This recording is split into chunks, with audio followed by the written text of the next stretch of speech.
12편 암 재발 방지를 위한 6번째 원칙 플러스 요인을 강화시켜라. 상황을 순순히 받아들이고 새로운 꿈을 꾸라. 막바지 추위가 기승을 부리던 어느 해 늦겨울, 한 환자가 면역요법을 받기 위해 사랑의 클리닉을 찾아왔습니다. 그 환자는 1년 전에 수술로 자궁근종을 제거하고 방사선 치료를 받던 중이었습니다. 그런데 면역요법을 실시하기 위해 대장 검사를 하다가 이번에는 대장암이라는 판정을 받았습니다. 우선 인간적으로 호감이 가는 환자였습니다. 우아한 맵시와 깨끗한 매너가 돋보이는 분이었습니다. 무엇보다 진솔한 환자였습니다. 의사도 사람인지라 이런 환자에게는 특별한 관심을 갖기 마련입니다. 사실 대장암이라는 결과를 알고 나서 괴로운 나머지 며칠 동안 잠을 이루지 못했습니다. 무슨 말을 해야 하나? 전이도 재발도 아니고 전혀 다른 암이라니. 한 번밖에 없는 인생의 두 번째 암이라니. 어떻게 말을 꺼내야 하나? 어떻게 처절한 고통을 안겨주어야 하나? 하지만 놀랍게도 통보를 받은 환자는 저는 괜찮습니다 라고 말하며 오히려 저를 위로했습니다. 그리고 그 모든 현상을 100% 하나님의 개입으로 받아들이고 새로운 삶으로 방향 전환을 했습니다. 다시 수술을 받고 항암 치료와 면역요법을 받은 뒤 그 환자는 미국으로 이민을 갔습니다. 3년의 세월이 더 흘렀습니다. 저는 미국 시애틀에서 열린 세미나에서 강의를 할 일이 있었습니다. 반갑게도 그분이 남편과 함께 참석해서 제 강의를 들어주었습니다. 우리는 반가운 해우의 시간을 가졌습니다. 두 번의 암을 극복하고 미국에서 다시 대학에 다니며 학문에 도전하는 그녀의 모습을 보며 감탄했습니다. 그녀에게 새로운 꿈이 생긴 것입니다. 확실한 소망은 인체의 면역 기능을 높입니다. 아름다운 꿈이 있는 사람, 미래의 희망이 분명한 사람은 질병에 대한 저항력이 강합니다. 암 환자도 완치 후의 생활을 준비하며 진취적이고 긍정적인 활동을 계속하는 그룹의 생존율이 좌절과 한숨으로 시간을 보내는 그룹의 생존율에 비해 훨씬 높다는 보고가 있습니다. 생생한 꿈과 소망을 가지고 활기차게 살아가는 것이 건강에도 활력소가 된다는 것은 새삼스러운 이야기가 아닙니다. 긍정적 고백을 하고 최고의 삶을 살라. 뉴욕의 브루클린 교회를 담임받아 결장암으로 투병 생활을 한 에반스 목사는 다음과 같은 4가지 투병 신조를 지켰습니다. 1. 나는 결코 불평의 말을 하지 않을 것이다. 2. 나는 집안의 분위기를 밝게 유지할 것이다. 3. 내가 받은 축복을 헤아려 감사할 것이다. 4. 나는 질병을 유익한 것으로 바꿀 것이다. 에반스 목사는 이 고백을 통해 암을 극복하고 수많은 암 환자들에게 희망의 등불이 되었습니다. 시간이 무한하게 남아있다고 생각할 때에는 무의미했던 것이 시간과 상황이 제한적일 때는 의미가 깊어집니다. 에반스 목사는 암이라는 사건을 통해 인생 최고의 경험을 한 것입니다. 여행을 통해 경이로움을 체험하라. 여행은 문화적 자극입니다. 여행을 하면 자기를 발견할 수 있고 집착했던 문제로부터 자유로워집니다. 여행은 자아 확정을 위한 중요한 수단입니다. 여행을 하면 타인을 배려하는 법을 배우고 쉼을 통해서 몸과 마음을 재충전할 수 있습니다. 한 번은 저를 찾아온 환자에게 여행 처방을 내린 적이 있습니다. 유명한 목사님의 부인이었는데 스트레스가 너무 많고 소화도 안 되고 인생이 무기력하다고 호소했습니다. 그래서 제가 한 일주일 동안 하와이에 다녀오라고 처방했습니다. 그런데 정말 놀라운 일이 생겼습니다.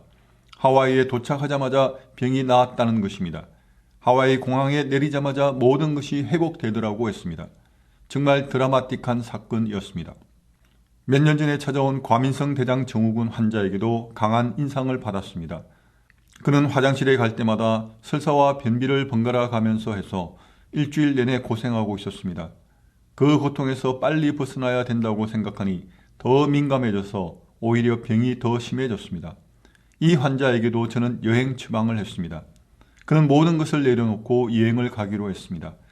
여행지에 도착한 순간부터 설사와 변비 증상이 사라지고 몸이 회복되었습니다. 이후로도 저는 종종 여행 처방을 내는 경우가 있습니다. 여행은 삶을 역동적으로 만들어가는 중요한 요소입니다. 시편 23편을 주야로 묵상하라. 스위스의 유명한 정신과 의사인 폴 투르니에 박사는 노이로제나 우울증 환자를 치료할 때 하루 2번 아침 저녁으로 시편 23편 묵상이라는 유명한 처방을 내린 바 있습니다. 미국의 하워드 켈리 박사도 성경은 나에게 동료 의사의 역할을 해준다. 성경 말씀은 매우 훌륭한 의술이며 성경의 처방대로 해서 단 한 사람도 치료에 실패하지 않았다라는 절실한 고백을 했습니다. 저도 학생 시절 매일 밤 불면증과 번민으로 시달리는 당시 장관이었던 남편에게 6개월 동안 하루도 빠짐없이 취침 전에 시편 23편을 읽어주어 신앙을 회복시키고 불면증을 완치시킨 슬기로운 부인을 만난 적이 있습니다. 성경의 시편 23편은 인간의 언어로 쓰인 글 중 가장 아름다운 글이며 종교를 초월해 가장 많은 사람에게 애송되고 있는 시입니다.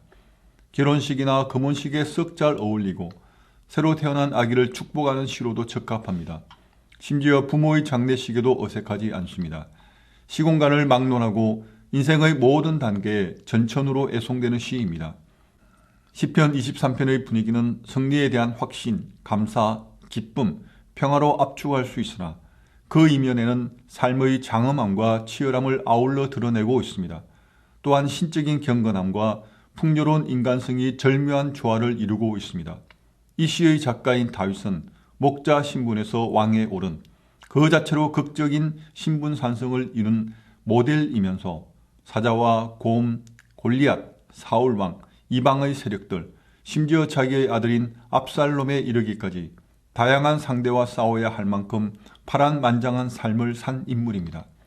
시편 23편에 잠재되어 있는 치유의 능력은 바로 처절한 두려움과 배신, 절체절명의 위기와 절망적 상황에서도 오직 하나님만을 신뢰함으로써 궁극적 승리를 쟁취했던 다윗의 생생한 체험에서 비롯된 것입니다. 이 시는 틀에 박힌 관념적 신앙을 표현한 것이 아닙니다. 광풍이 몰아치는 생의 항복판에서 살아계신 하나님, 즉 거기 계시고 말씀하시는 하나님을 보고 듣고 만졌던 피보다도 진한 고백이라고 할 수 있습니다.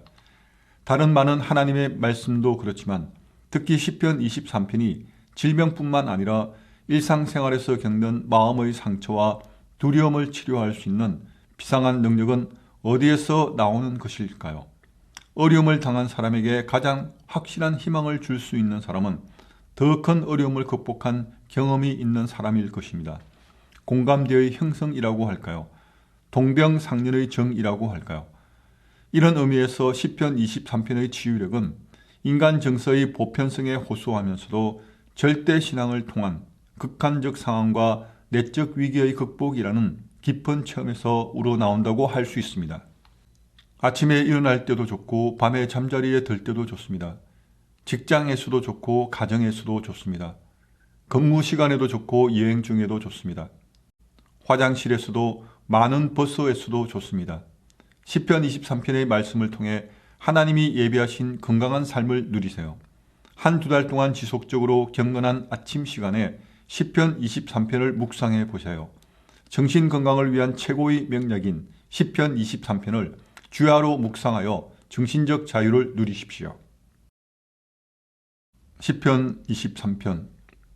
여호와는 나의 목자시니 내가 부족함이 없으리로다. 그가 나를 푸른 초장에 누이시며 쉴만한 물가로 인도하시는도다. 내 영혼을 소생시키시고 자기 이름을 위하여 의의 길로 인도하시는도다. 내가 사망의 엄침한 골짜기를 다닐지라도 해를 두려워하지 않을 것은 주께서 나와 함께 하심이라.